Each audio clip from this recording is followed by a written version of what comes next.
કુળદેવી કોઈ પણ હોય, તમારી સાથે છે કે નહીં તમારા કુળદેવી માં, એવી તમને કઈ રીતે ખબર પડે?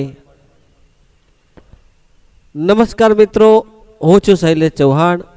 આપણી આ મા વંદના યુટ્યુબ ચેનલમાં આપ તમામ મિત્રોનું દિલથી હાર્દિક સ્વાગત કરું છું. આપણા કુળદેવી કોઈ પણ હોય એવી તમને કઈ રીતે ખબર પડે?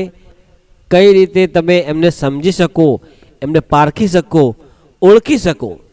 મિત્રો, આપણે જ્યાં ત્યાં કોઈ સાધુ સંતોના, કોઈ માતાજીના પ્રવચન સાંભળતા હોઈએ છીએ, ત્યાં ગુરુદેવની જય બોલાવે, ભગવાનની જય બોલાવે અને કુળદેવી માની પણ જય બોલાવે છે.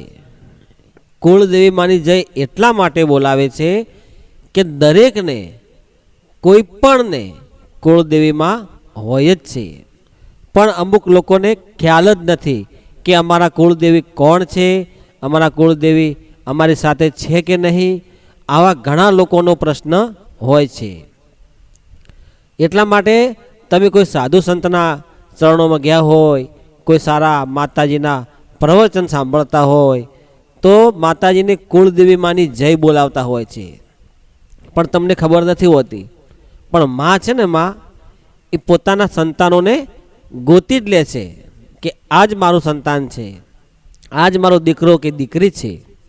એટલા માટે જો તમે તમારા કુળદેવી માને સાચા હૃદયના ભાવથી એમને યાદ કરો છો, એમનું સ્મરણ કરો છો, અને ભોળાનાથ ભગવાન એટલે કે શિવ અને શક્તિ જોડે જ હોય છે, શિવ અને શક્તિ જોડે જ હોય છે. એટલે દુનિયામાં 33 કોટી દેવી દેવતા હોય છે અને 64 જોગણીઓ, 51 શક્તિપીઠ આ દુનિયામાં બધાને કુળદેવીમાં હોય.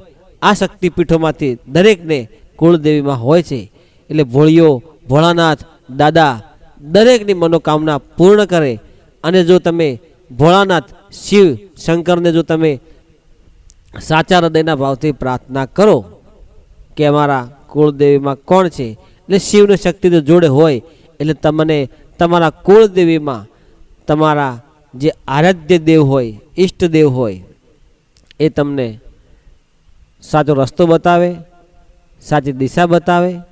અને તમારા કુળદેવીમાં જે કોઈ હોય એ તમને મળે, તમારા સપનામાં આવે, તમને કોઈ સારો સંકેત મળે, તમારું કોઈ ધારેલું કાર્ય થાય, તમે માનો કે આ મારા કુળદેવીમાં, તો એ પ્રમાણે તમને સંકેત મળે અને એ દિશા તરફ તમે આગળ જાઓ એટલે તમારું કાર્ય સફળ થાય છે.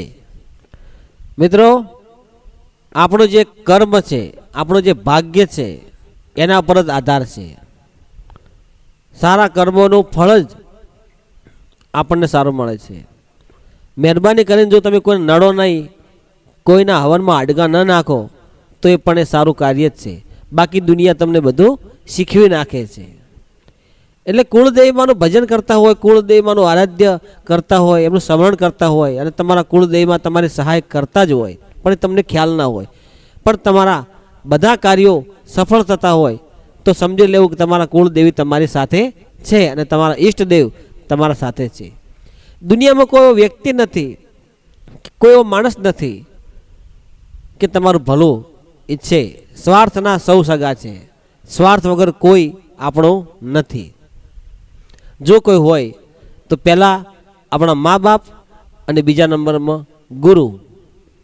એક ગુરુ જેવા છે કે પોતાના શિષ્યોને ચડિયાતા જોવા માગે છે, અને એક મા બાપ દુનિયામાં એવા છે કે પોતાના બાળકને સર્વશ્રેષ્ઠ જોવા માગતા હોય છે.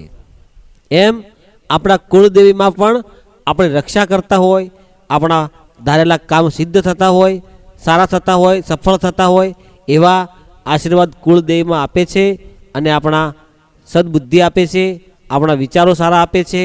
પણ જો તમે સારા કાર્યમાં હોય તો, ધર્મના કાર્યમાં હોય તો જ કુળદેવીમાં રસ્તો બતાવે અને તમને ખબર પડે કે આ મારા કુળદેવીમાં છે, તમારી સાથે છે અને તમારા બધા ધારેલા કામ થાય છે.